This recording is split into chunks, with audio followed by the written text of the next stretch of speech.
Gold hub తాకట్టులో ఉన్న బంగారాన్ని విడిపించి కొనబడును. అదే రోజు ఆన్లైన్ ధరకు కొని డబ్బులు ఇవ్వబడును. నమస్తే, వెల్కమ్ టు మనం టీవీ. నేను వలి. ఆంధ్రప్రదేశ్ ఎన్నికలకు సంబంధించి మనం టీవీ ఎగ్జిట్ పోల్స్ మీకు అందించే ప్రయత్నం చేస్తున్నాను. ఆంధ్రప్రదేశ్లో 25 పార్లమెంటు స్థానాలకు సంబంధించి ఏ విధంగా ఉండబోతున్నాయి. పోస్ట్ పోల్ సర్వే అంటే పోలింగ్ ముగిసిన తర్వాత మేము ప్రజల నుంచి తీసుకున్న అభిప్రాయం ప్రకారంగా 25 పార్లమెంటు స్థానాల్లో, లోక్సభ స్థానాల్లో ఎవరికి ఎన్ని రాబోతున్నాయి, కూటమికి ఎన్ని వస్తున్నాయి, వైసీపీకి ఎన్ని వస్తున్నాయో మీకు చూపించే ప్రయత్నం చేస్తున్నాను. అన్ని వర్గాల ప్రజల సమాచారం తీసుకుని వాళ్ళ అభిప్రాయాన్ని క్రోడీకరించి ఈ సర్వేని, ఈ ఎగ్జిట్ పోల్స్ని రూపొందించిన పరిస్థితుంది. పార్లమెంటు 25లో ఎవరికి ఎన్ని రాబోతున్నాయో మాకు వచ్చినటువంటి సమాచారం, మా అంచనా ప్రకారం ఎన్ని ఎవరికి రాబోతున్నాయో మీకు చూపించే ఇక్కడ ప్రయత్నం చేస్తున్నాను. అమలాపురం అభ్యర్థులకు సంబంధించి ఇక్కడ ఎవరు గెలుస్తున్నారో కూడా మీకు ఇక్కడ చూపిస్తాను. గంటి హరీష్ మాధర్ కూటమి నుంచి పోటీ చేస్తున్నారు. రాపాక వరప్రసాద్ వైసీపీ నుంచి పోటీ చేస్తున్నారు. ఇక్కడ గెలుపు కూటమిదే కాబోతుందని చెప్పి మాకు వచ్చినటువంటి అంచనా. అమలాపురం కూటమిదే. ఇక అనకాపల్లి లోక్సభ స్థానానికి సంబంధించి సీఎం రమేష్ కూటమి అభ్యర్థిగా ఉన్నారు. బూడి ముత్యాల నాయుడు వైసీపీ అభ్యర్థిగా ఉన్నారు. ఇక్కడ కూడా గెలిచేది కూటమి అభ్యర్థిగా మాకు వచ్చినటువంటి సమాచారం. అనకాపల్లి కూటమిదే ఆ స్థానం. ఇక అనంతపురం లోక్సభ స్థానం చూస్తున్నాము. అంబికా లక్ష్మీనారాయణ కూటమి అభ్యర్థిగా పోటీ చేస్తున్నారు. మాలగుండ్ల శంకర్ నారాయణ వైసీపీ అభ్యర్థిగా పోటీ చేస్తున్నారు. మాకు వచ్చిన సమాచారం మనం టీవీ ఎగ్జిట్ పోల్స్లో ఈ స్థానం కూడా కూటమిదే. కూటమి అభ్యర్థి అంబికా లక్ష్మీనారాయణ గెలుపొందబోతున్నారని మాకు వచ్చిన సమాచారం. ఇక అరకు లోక్సభ స్థానం చూస్తున్నాం. కొత్తపల్లి గీత కూటమి అభ్యర్థిగా పోటీ చేశారు. ఇక్కడ తనూజారాణి వైసీపీ అభ్యర్థిగా పోటీ చేశారు. అరకు స్థానం కూడా ఇక డెఫినెట్గా కూటమి అభ్యర్థి విజయం సాధించబోతున్నారు. కొత్తపల్లి గీతకే ఇక్కడ గెలుపు అవకాశాలు చాలా స్పష్టంగా కనిపించాయి. ఇక్కడ చూస్తున్నాం బాపట్ల లోక్సభ స్థానం టి కృష్ణప్రసాద్ కూటమి అభ్యర్థిగా పోటీ చేశారు. వైసీపీ అభ్యర్థిగా నందిగం సురేష్ పోటీ చేశారు. సిట్టింగ్ ఎంపీ అయినా. ఇక్కడ గెలిచేది ఈసారి కూటమి అభ్యర్థి కృష్ణప్రసాద్కి గెలుపు అవకాశాలు చాలా స్పష్టంగా మా ఎగ్జిట్ పోల్స్లో తెలిసింది.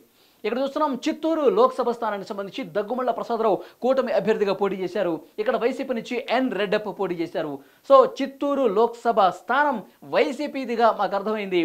ఎన్ రెడ్డప్ప ఇక్కడ గెలుపు అవకాశాలు ఉన్నాయి. ఆయన చాలా ఎడ్జ్ కనిపిస్తుంది వైసీపీకి చిత్తూరు లోక్సభ స్థానానికి సంబంధించి. ఇక్కడ చూస్తున్నాం గుంటూరు లోక్సభ స్థానానికి సంబంధించి పెమ్మసాని చంద్రశేఖర్ కూటమి అభ్యర్థిగా పోటీ చేశారు. వైసీపీ నుంచి కిలారి వెంకటరోసి పోటీ చేశారు. ఇక్కడ మాత్రం గెలిచేది కూటమి అభ్యర్థి పెమ్మసాని చంద్రశేఖర్కు విజయ అవకాశాలు చాలా మెరుగ్గా ఉన్న పరిస్థితి కనిపిస్తుంది. మనం టీవీ ఎగ్జిట్ పోల్స్లో కూడా ఇదే విషయం తేలింది. ఇక హిందూపురం లోక్సభ స్థానానికి సంబంధించి ఇక్కడ కూటమి అభ్యర్థిగా బీకే పార్థసారథి పోటీ చేశారు. వైసీపీ నుంచి జోళదరాశి శాంత పోటీ చేశారు. మాకు వచ్చిన సమాచారం, మేము ఈ ఎగ్జిట్ పోల్స్లో తీసుకున్నటువంటి అభిప్రాయాల ప్రకారం మాకు వచ్చినటువంటి రిపోర్ట్ బీకే పార్థసారథి కూటమి అభ్యర్థి గెలుపొందబోతున్నారుగా మాకు అర్థమైంది. ఇక కడప లోక్సభ స్థానానికి సంబంధించి ఇక్కడ మనకి క్లియర్గా కనిపిస్తోంది. భూపేష్ రెడ్డి కూటమి అభ్యర్థిగా పోటీ చేస్తున్నారు. వైసీపీ నుంచి అవినాష్ రెడ్డి సిట్టింగ్ ఎంపీ ఆయన పోటీ చేశారు. కాంగ్రెస్ నుంచి వైఎస్ షర్మిల పిసిసి చీఫ్గా ఉన్నారు. కడప లోక్సభ స్థానానికి వారు పోటీ చేశారు. చాలా టఫ్ ఫైట్గా నడిచిన పరిస్థితి కనిపిస్తుంది కాంగ్రెస్కి వైసీపీకి కూడా. ఎందుకంటే అక్కడ షర్మిల పోటీ చేశారు కాబట్టి కొంత పోటీ ఇచ్చిన పరిస్థితి ఉంది. కానీ మాకు వచ్చినటువంటి సమాచారం ప్రకారం, మా అంచనా ప్రకారం గతంలో భారీ మెజార్టీతో వైఎస్ అవినాష్ రెడ్డి గెలిచారు. కానీ చాలా తక్కువ మెజార్టీతో ఆయనకే విజయ అవకాశాలు ఉన్నాయి. గట్టి పోటీ ఇవ్వటం వల్లే ఆయన మెజార్టీ భారీగా తగ్గిన పరిస్థితి కనిపించింది. వైసీపీ నుంచి అవినాష్ రెడ్డి మరొకసారి గెలుపొందబోతున్నట్టుగా, చాలా టఫ్ ఫైట్ ఎదుర్కొని బయటపడ్డట్టుగా మాకు వచ్చినటువంటి ఇన్ఫర్మేషన్. ఇక కాకినాడ లోక్సభ స్థానానికి సంబంధించి ఉదయ్ శ్రీనివాస్ కూటమి అభ్యర్థిగా పోటీ చేశారు. వైసీపీ నుంచి చలమశెట్టి సునీల్ పోటీ చేశారు. మాకు అందిన సమాచారం, ఇక్కడ జనసేన నుంచి పోటీ చేసిన కూటమి అభ్యర్థి ఉదయ్ గెలుపొందబోతున్నారు. ఇక్కడ కర్నూలు లోక్సభ స్థానానికి సంబంధించి బస్తిపాటి నాగరాజు కూటమి అభ్యర్థిగా పోటీ చేశారు. వైసీపీ నుంచి బివై రామయ్య పోటీ చేశారు. బివై రామయ్యకి ఇక్కడ ఎక్కువ ఛాన్స్ ఉంది. కర్నూలు నుంచి డెఫినెట్గా ఆయన గెలిచే అవకాశం ఉన్నట్టుగా మాకు అర్థమైంది. ఇక మచిలీపట్నం లోక్సభ స్థానం ఇది కూడా జనసేనకి ఇచ్చారు. కూటమి అభ్యర్థిగా బాలశౌరి పోటీ చేశారు. వైసీపీ నుంచి సింహాద్రి చంద్రశేఖరరావు పోటీ చేశారు. ఈ స్థానం కూడా జనసేన గెలుచుకుంది. కూటమి అభ్యర్థి ఇక్కడ గెలిచారు. బాలశౌరి గెలుపొందబోతున్నట్టుగా మాకు వచ్చినటువంటి సమాచారం. డెఫినెట్గా ఆయనకి విజయ అవకాశాలు ఉన్నట్టుగా మాకు అందిన సమాచారం. ఇక నంద్యాల లోక్సభ స్థానానికి సంబంధించి బైరెడ్డి శబరి కూటమి అభ్యర్థిగా పోటీ చేశారు. వైసీపీ నుంచి పోచా బ్రహ్మానంద రెడ్డి పోటీ చేశారు. ఇక్కడ గెలిచేది కూటమి అభ్యర్థి శబరిగా మాకు వచ్చినటువంటి ఇన్ఫర్మేషన్.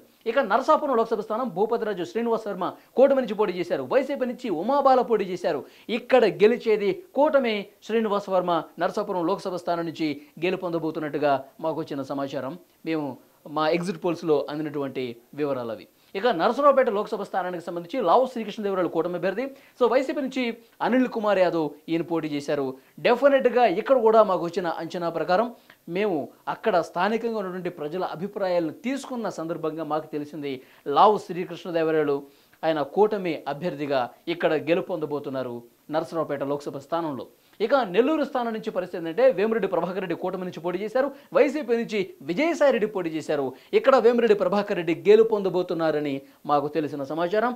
కూటమికి ఇక్కడ విజయ అవకాశాలు చాలా స్పష్టంగా కనిపించిన పరిస్థితి ఉంది. ఇక ఒంగోలు స్థానంలో మాగుంట శ్రీనివాసరెడ్డి కూటమి నుంచి, వైసీపీ నుంచి చెవిరెడ్డి భాస్కర్ రెడ్డి పోటీ చేశారు. ఇక్కడ గెలిచేది మాత్రం మాగుంట శ్రీనివాసరెడ్డి కూటమి అభ్యర్థి. గతంలో ఆయన వైసీపీ ఎంపీగా ఉన్నారు, ఇప్పుడు కూటమి నుంచి ఎంపీ అభ్యర్థిగా పోటీ చేశారు. సో కూటమి అభ్యర్థిగా మాగుంట మరొకసారి ఇక్కడ గెలుపొందబోతున్నట్టుగా మాకు వచ్చిన సమాచారం.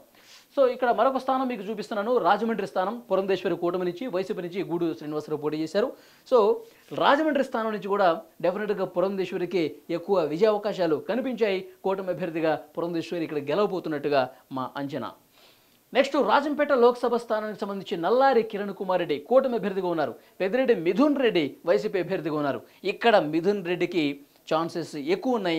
ఆయన గెలుపు అవకాశాలు మా సర్వేలో చాలా స్పష్టంగా కనిపించిన పరిస్థితి ఉంది. సో మాజీ ముఖ్యమంత్రి కిరణ్ కుమార్ రెడ్డికి ఇక్కడ ఓటమి తప్పేలా లేదు. మా అంచనా ప్రకారం మిథున్ రెడ్డి బయటపడుతున్నారు, ఇక్కడ గెలిచే అవకాశం ఉన్నట్టుగా తెలుస్తోంది. శ్రీకాకుళం లోక్సభ స్థానం రామ్మోహన్ రెడ్డి కూటమి అభ్యర్థిగా ఉన్నారు. అలాగే వైసీపీ నుంచి పేరాడ తిలక్ ఉన్నారు. సో ఇక్కడ గెలిచేది కూటమి అభ్యర్థి రామ్మోహన్ నాయుడు మరొకసారి ఇక్కడ విజయ దుందుబి మోగించబోతున్నట్టుగా మాకు తెలిసినటువంటి సమాచారం, మా సర్వేలో తేలినటువంటి విషయం.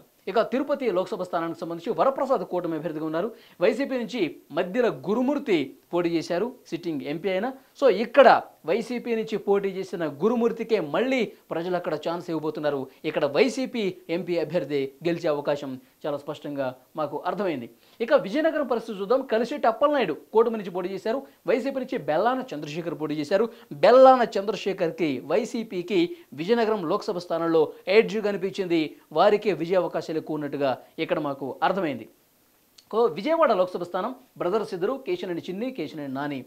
కూటమి అభ్యర్థి నుంచి చిన్ని, వైసీపీ నుంచి కేశినేని పోటీ చేశారు నాని. సో డెఫినెట్గా ఇక్కడ మనకి అర్థమైన సమాచారం అంటే పోస్ట్ పోల్ సర్వేలు అంతకు ముందు కూడా ఇక్కడ కూటమికి ఎక్కువ మద్దతు లభించింది.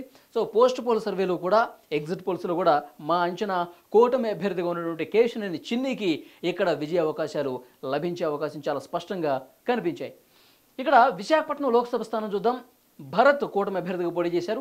వైసీపీ నుంచి బొత్స ఝాన్సీ పోటీ చేశారు. సో విశాఖపట్నం స్థానం కూడా కూటమిదే అన్నట్టుగా మాకు వచ్చినటువంటి సమాచారం. ఇక ఏలూరు స్థానం పుట్టా మహేష్ కుమార్ యాదవ్ కూటమి నుంచి, వైసీపీ నుంచి కారుమూరు సునీల్ కుమార్.